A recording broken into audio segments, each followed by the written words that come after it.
C'est désormais officiel, la Guinée devient un pays exportateur du minerai de fer.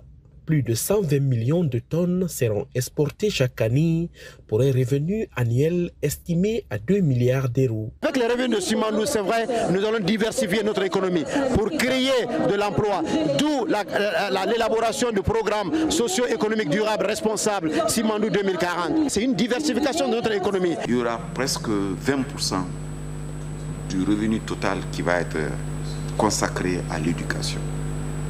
Mais pas l'éducation de masse, l'éducation, la formation d'une élite. Parce qu'il faut aller chercher la culture et la science partout où elle se trouve. Et souvent, c'est en allant plus loin qu'on le trouve.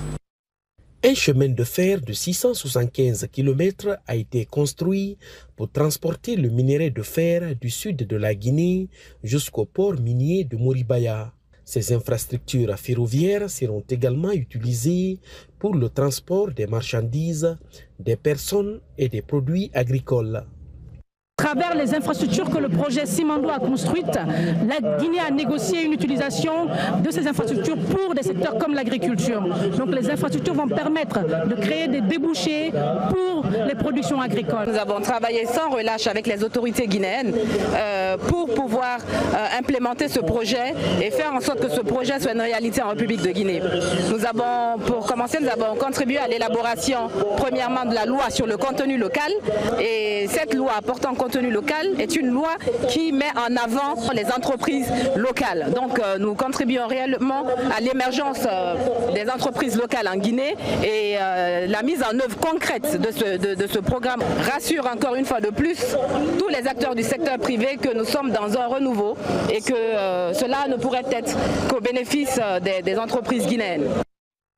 L'apport de la Chine dans le projet Simandou, notamment à travers la présence du géant chinois de l'acier Baowu parmi les sociétés chargées de l'exploitation des 4 blocs du jugement, est largement salué par les autorités guinéennes. Celles-ci y voient une réussite concrète de l'amitié et de la coopération sino-guinéenne. Le rôle de la Chine dans l'industrie de l'acier mondial est clé. La Chine est le patron de l'acier dans le monde. Nous produisons tous globalement pour envoyer en Chine. Et l'entrée du géant chinois Baowu dans le projet, pour nous, a apporté les ressources financières.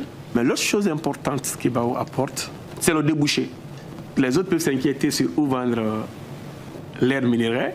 Nous, celui qui achète le minerai, il est actionnaire chez nous. Ça faisait que l'entrée de Baowu était à plusieurs fois très utile pour nous. Pour de nombreux citoyens guinéens, ce méga-projet représente une véritable lueur d'espoir et la promesse de voir enfin le pays profiter pleinement de ses ressources naturelles. Ce jour doit être un nouveau départ, un départ dans l'histoire de la Guinée. À partir de maintenant, nous allons voir les étrangers quitter les autres continents pour venir en Guinée postuler, pour venir en Guinée faire des projets, pour venir en Guinée chercher du travail. Le président guinéen Mamadi Doumbouya, accompagné des chefs d'État du Gabon, du Rwanda et du vice-premier ministre chinois, a procédé à la réception au port de Moribaya du premier train transportant le minerai de fer extrait des 4 blocs du mont Simandou.